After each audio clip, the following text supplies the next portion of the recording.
This morning we're going to take a bit of a different trek, and Derrell, we're going to talk hamburger. How important is hamburger market to the overall beef industry? It's extremely important. We estimate in 2016 that hamburger production in the U.S. amounted to about 25 pounds per person.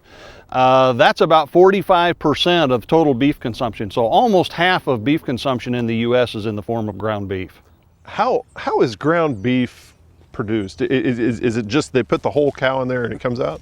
Well, it starts with our fed steer and heifer slaughter. So we slaughtered last year about 24.2 million steers and heifers. Virtually all of those are fed in feedlots.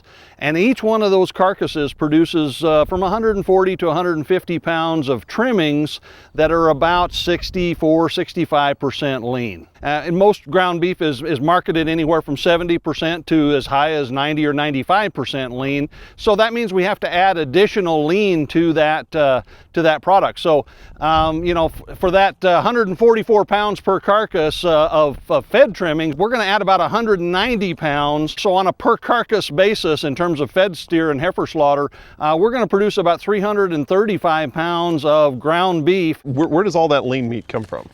Well, our first source for that is the cull cows and bulls that we slaughter in this country. And then, we'll add to that other sources as needed. We don't produce enough of that lean meat from our cull cows and bulls, so we have to get some additional lean. The principal source primarily is import. Australia, New Zealand, a good chunk of what we get from Canada, and so on is meat to supplement that supply of lean trimmings.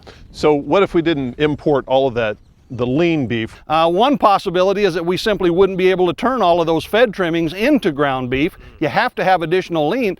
The other possibility would be to, grind other parts of the carcass that are lean, chucks and rounds, but that's sort of going backwards in value. That's taking products that have a higher value and grinding them back down to hamburger value.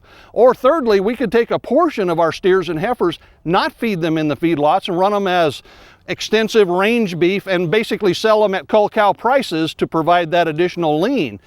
In every case, no matter which of those happens or what combination of those happens, we would be losing value. So the imported beef actually allows us to extract more value out of the cattle we produce here in the U.S. That's very interesting. Okay, thank you much, Derrell. Derrell Peel, Livestock Marketing Specialist here at Oklahoma State University.